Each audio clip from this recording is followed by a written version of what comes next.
Hello, everyone. So today we got to play the Gallerist. Well, not really today so much. Over a series Over the of course days. of this week, we got to play the Gallerist. So what did we get? We tried to get it out. What? Oh, we got it Tuesday. out. We didn't have a problem getting it out. Getting it out wasn't so much of a problem. Playing it the first day was the biggest problem because we started to learn the rules. Nobody remembered the game. And by the time we figured it out, then we started hearing rain in our house. And It our was not rain. middle child had decided to flood the toilet and had it going down the walls of our house. We So had to clean that. So then we tried to play it the day after, and we got. I got here late because of me getting stuff set up for my new phone and cable and all that. So it took us about 3.5 days to play. So this game is with cursed. one person dropping off. Yeah, this game is cursed. Is what we're getting to. So you may not want it just if you don't like having the Oh, heebie-jeebies in your whatever. house. No, we played this game multiple times. This is the first time it's gonna happen. That's what. So this is a worker placement game. It was definitely a heavy game. For sure. Yeah. It is made by a company. What was the Eagle Griffin Games is produced the game. Vital Lacerda, if you've ever heard of him, he's pretty well known for how heavy his games are. And so this is one of his earlier ones. Kanban, I think, is one that came out before this one. And I think this is his second game, if I remember correctly. Designed by Ian O'Toole. The artwork was by Ian O'Toole. And a new thing that we're going to talk about is cost, or are you going to do it when we do the quality? We're gonna do it when we do quality. Okay. The BGG rating is 8.0, ranked 56. And playtime, minimum of 2 hours. Yeah. That's what it says, but I think that's on the light side. 2 Probably, hours. especially I if think you're it's gonna be a playing with longer game. inexperienced players. Sure, expect it to go longer. I think if we tried to play it again like tomorrow, it wouldn't take us. If I we still tried to think play it'd it- be more than 2 If we hours. tried to play it with the three of us, we'd probably get it down. If Think you so? include your dad, No, no. love you, Daddy. So let's talk about quality pieces. So this is the Kickstarter edition. It is the only edition out there, actually, from what we could see. Well, there's the all-in complete- bundle. yeah, the complete all-in bundle. I can't. It's not readily available anywhere. So there's a few websites we found it, and some were in stock. Some were, Right. well, actually they weren't even in stock. They were pre-orders. So it's not even available for any of the sites I found. But you can find it occasionally at a pre-order, and it roughly runs about $120. So it's a pricey game. But what you get, so let's talk about what you get. So there are, You have easels. you do have easels. That holds your artwork. That's right. I've got actually a picture we can. I will conjure. Ooh, here we go again. See if it You're works. being awful risky here. I know, but I'm Sometimes it works. channeling my inner snobbishness for this, so I got plenty of that to spare. Yeah, and so then you also have the actual painting tiles themselves. They all have different artwork and fit each category. So there's several different categories in here. There is like You have modern, you have the paintings, and you have the sculptures, and then you have the photography. And all of those paintings fit.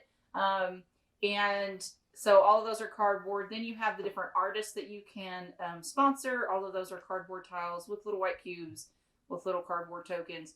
You do have wooden meeples, wooden play pieces. Card quality, what do you guys think on card quality? Good textured card Mhm. quality. I mean, I think because it's an Evil Griffin game, it's going to be top notch anyway. So Yeah. Randy's comment about a usual Kickstarter card quality doesn't apply to this. No. It It's doesn't. good card quality.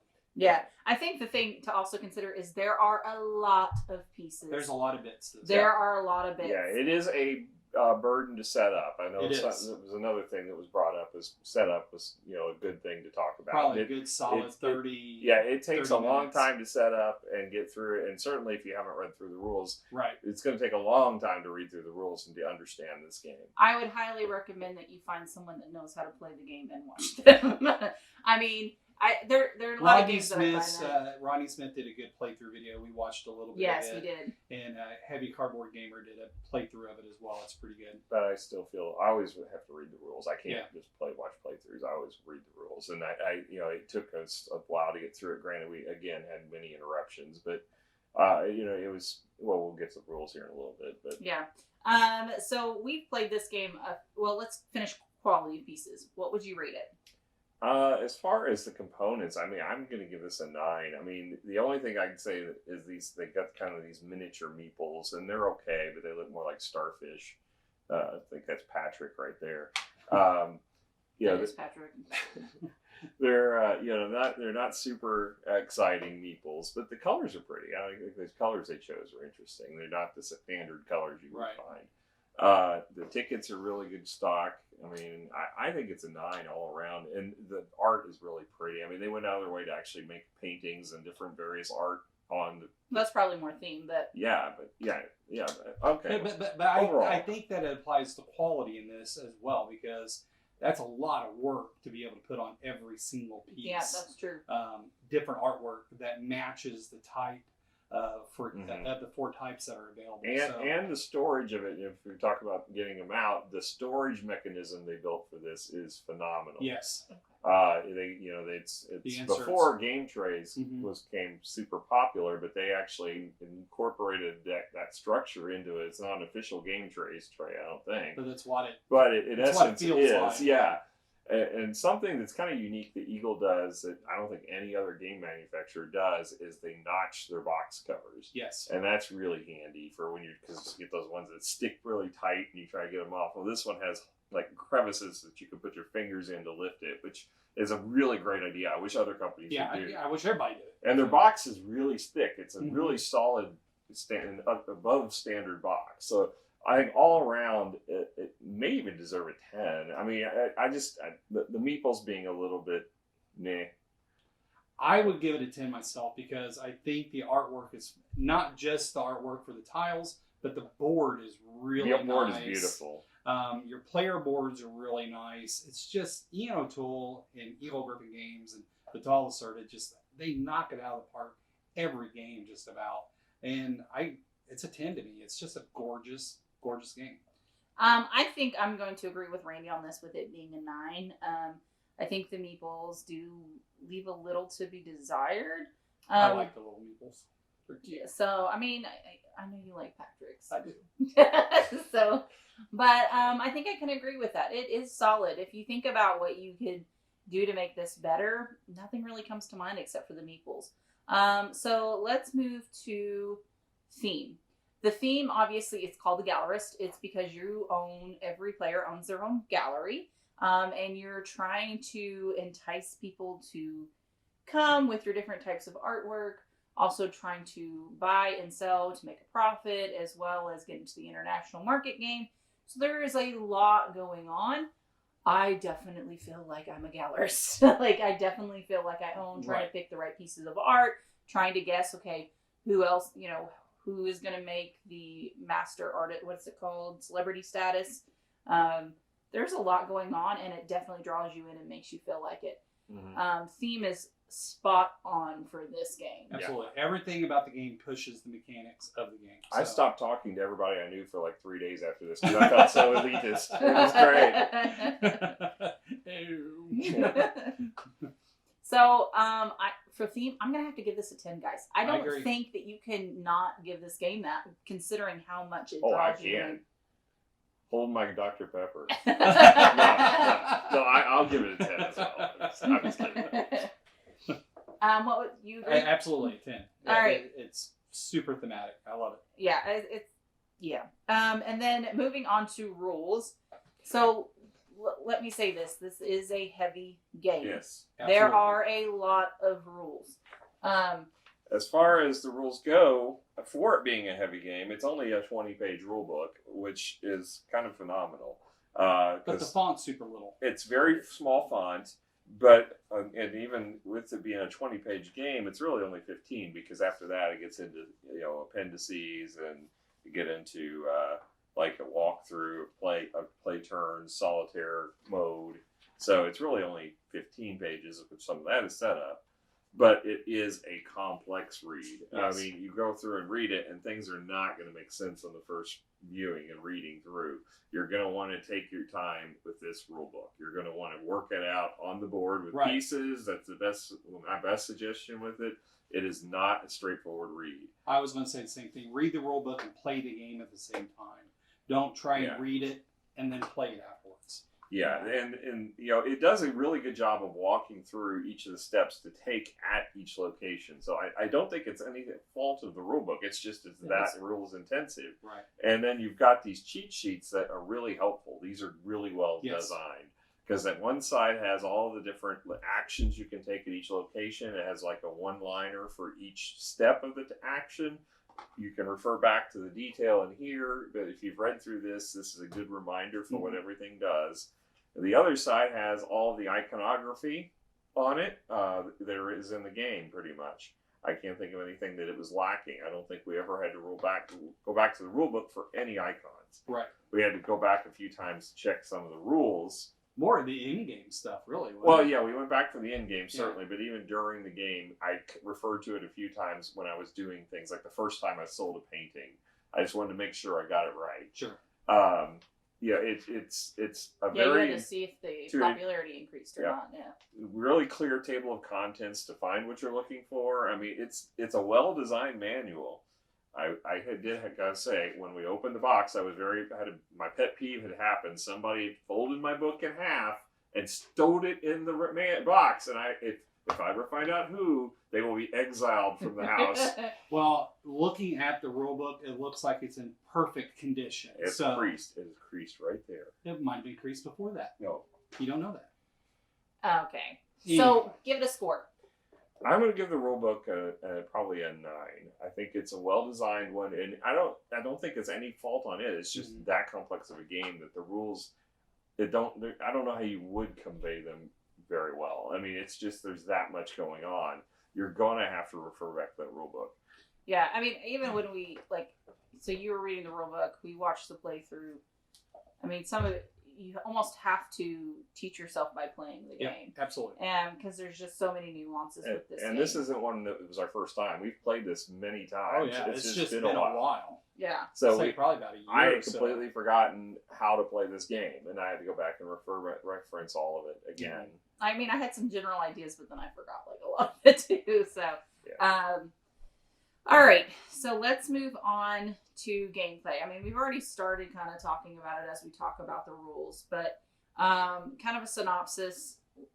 You're going to have to watch playthrough. It's too complicated. But essentially, every action, you're going to place your pawn on one of the 4 options that you have available. And with each 4 option, you have 2 options. So really, it's a total of 8 options. And then if somebody is already at that location, you're going to bump them. So once you take your turn, which consists of that action and an executive action, then they have the option to take an executive action or pay some of their reputation, prestige, and also take one of the actions available. And it's called a kick out. Yeah. A kick out. Okay. So there is some nuance and strategy about, okay, do I give that player an opportunity to go again?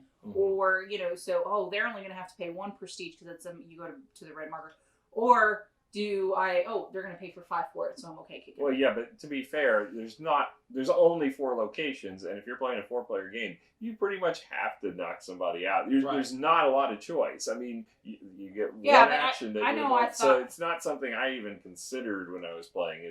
I didn't worry about, am I going to give somebody another action? I was just like, okay, I need to do this. The other thing is you have to move on your turn. So if you're in a location, you cannot use that location again. You have to move it. Now, there is a perk. If you do move and you happen to have any of your meeples still, you can only have 4 meeples in employment at a time. But if you happen to have one still there on your board, you can leave it behind in the space. And if somebody goes to that space later on, then they bump you, not yourself, but if someone else goes there and they bump you, it acts just like you were kicked out with your main play piece. And then you get the meeple back. And you get the meeple back to use again. So, but that's only if you manage to survive without being bumped before. That never happened to me. It happened to you a couple of times. Yeah, it's very rare. Yeah, I think it's very rare with 4 players because there's only 4 spaces. So you're either going to get bumped, which is the most likely scenario, or you're not going to have the meeples you need for the time to happen. I think I've managed to leave 2 people behind. Yeah, I think I remember you doing it twice and random once. Yeah, and I think it also it just depends on your strategy. I will say though, I did pay attention to where I went and how much you would pay to do a kick out action. Like there were several times I kicked you instead of Randy because I knew you couldn't take the action. Right. And vice versa. I think there was one time I was like, oh, well, Randy's going to pay 5, but Robert's only going to pay 1. So I'm going to bump Randy because I could use either one of those actions. So I did take that into consideration when I did play because I think that can be in a more critical or more competitive game that it will matter. Yeah. So, I mean, just to give you a general feel for what the different spaces are, you have the gallery area where you buy paintings or discover new artists. Those are your two choices. You can go there. You start the game with only one artist in play. So if you want to introduce more artists to have more potential paintings or types of art to pick up, you got to discover the artists. So you can go to the same location for either one of those actions. You can go to another space to get orders for actions or to sell orders for contracts for art. Or to sell the art, but you have to have the contract that matches the art type that you're selling. So those are paired together. You can get workers or your meeples for your different actions, and there's an unemployment line where they stand in, and you buy them from that unemployment line, and you get perks for buying them. But you can only have 4 in play at a given point in time. And some of those will get assigned permanently away. So if you use them and you lose them permanently, you'll have to get more from the unemployment line. And then with that same action, you're also going to increase the fame of an artist of your choice. And then the last one is international market. So international market allows you to pick up end of game scoring, the top portion, but then the bottom portion gives you immediate benefits and also gives you the ability to choose first at the end of the game for certain benefits. Yeah, and the fame is used to increase the value of the paintings when you sell them. So you're going to want to do all of these things during the course of the game at various points. There's like the auction house and what was it, the reputation. That is for in-game scoring bonuses that you can get up to 6 tiles for, and those are really useful. You also start the game with 2 cards that are going to give you in-game points based upon which types of art you've accumulated and sold during the game. So you'll want to strategically pick your art based upon these, but you also want to go based upon the going rates of those art and try to drive up the rates for the ones that you're interested in. Yeah, so there's a lot going on with this game. But I really enjoyed it, guys. I mean, what did you think? I like Vitalis Service, so I have all of his games, and I think he has a common way of designing games where you don't have 8 options seems like a lot, but it's really not. But every single option has so many consequences that can happen, whether for your opponents or to yourself, that you got to weigh every decision so carefully. If I go here, will it allow me to buy a painting later on? Nope, because I got to spend money. Or I don't have the contract, so I got to go get a contract. And so that's where the weight of the game is. It's not that there's a lot of options. It's just that every option is extremely important. And it weighs on everything else. Well, and the thing is for those that there's nothing you can do in this that would waste your turn, I feel like. So for those that get kind of lost in these kind of games, for the heavier games, it's fine because no matter what you do, you're going to move forward. Is it the best way to move forward for your character? Maybe not. But at least you know you're not, quote unquote, wasting a turn. Because I don't agree with that one. There was a couple times during the course of the game where I was in a situation where there was no good action for me. I was sitting on the space that I actually needed to be on, and I couldn't take the action. I didn't have the money I needed to go do the other things that I could possibly do. So I was broke, needed to sell something, couldn't sell it because I was sitting on the space where I needed to sell from.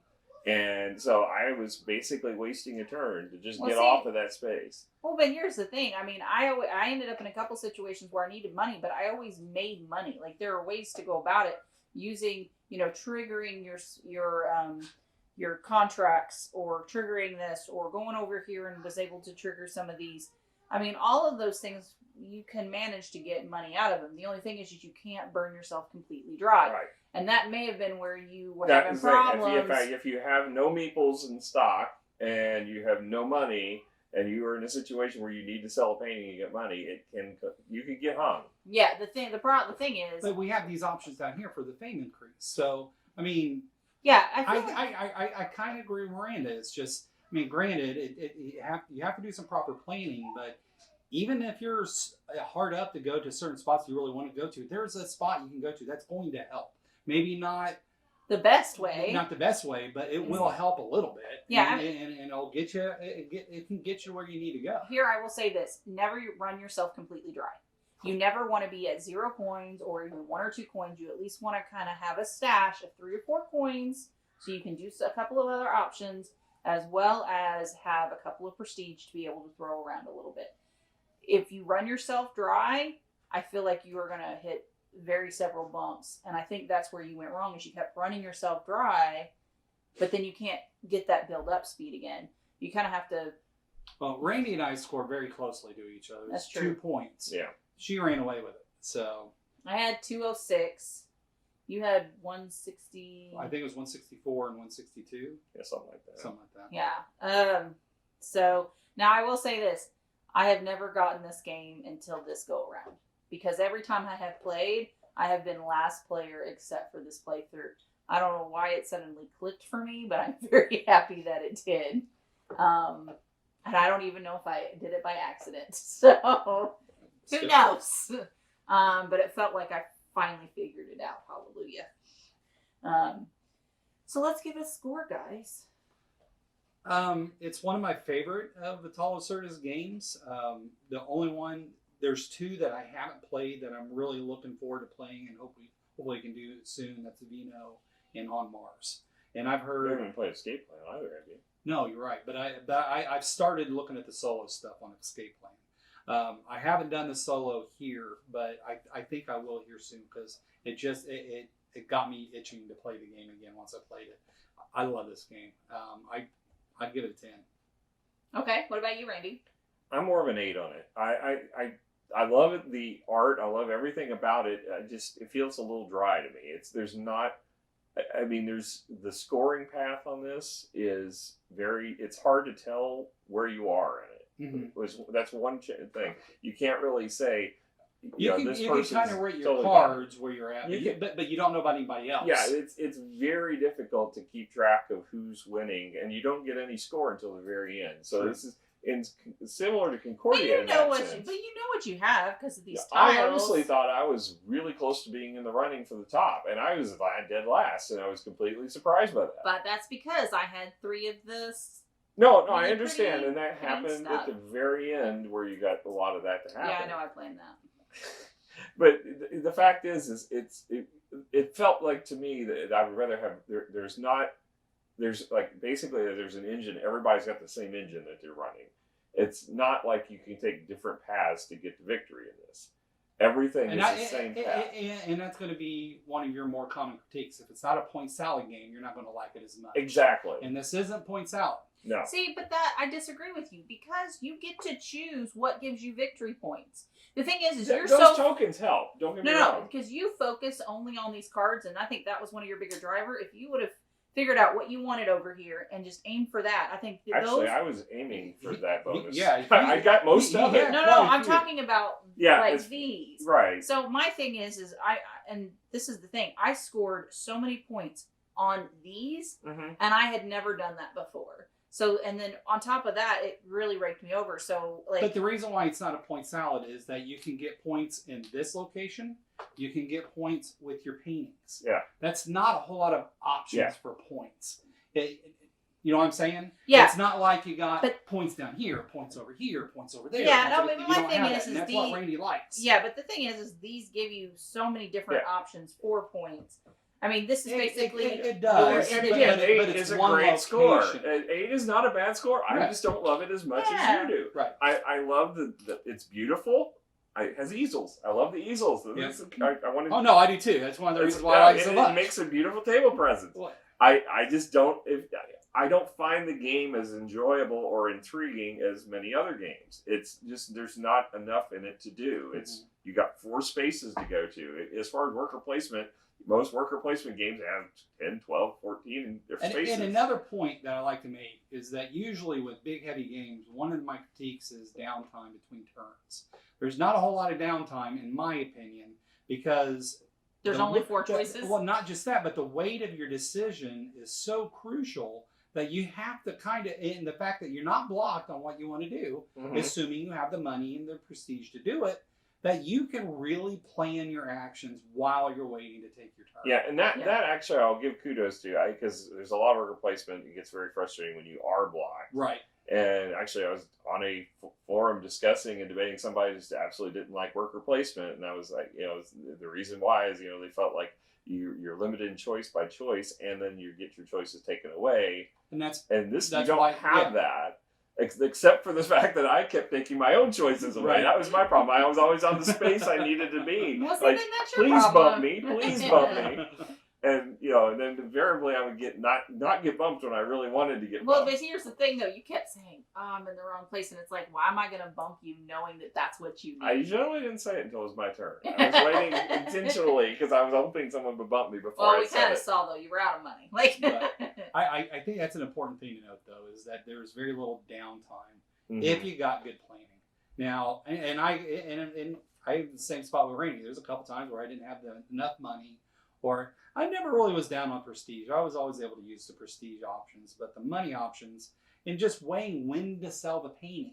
I was hoping someone else would drive the fame up so that my painting would be worth more. But the thing is there's only 2 of these tokens, so it has to be you or somebody else, right? There's only one other person that can do it. And what really, whoever decided to let me have both of these, and once I got both of these, I decided, man, I'm just going to run it up. Like, there's no reason for me not, because I'm not helping anybody else. I'm just helping me. And so that's another trigger. If you can get both of the tokens. I'm not even sure that's supposed to actually. Yeah, I don't think you were. No. I think we talked about that. No, it's only when you have one of these. Well, we know that you certainly can't do that then. I don't know that that was legal anyway, so I wouldn't go I don't into see that why you would. I'm pretty sure it said you could only have one of the tokens. Yeah, I think you could have a blue one and a red one of the same type, but not 2 blue ones of the same type. Wow. But either way, it's still. I like the fact that you can stay busy without the downtime, and that's kind of rare for such a heavy game. Yeah. So my score is, I'm actually right in between. I'm going to give this a 9. I don't know what the theme definitely draws you in. It's just the theme's not that exciting for me. But it's still an amazing game. I can't discredit it for that. It's just, I think Randy's on a point where it's a little, you're running a gallery. I don't know. It's just not as. I don't mind the gallery. The theme is fine by me. It's the fact that there's not that many actions to take. It's just you've got only 4 choices of places to go, and that to me is very, very restrictive.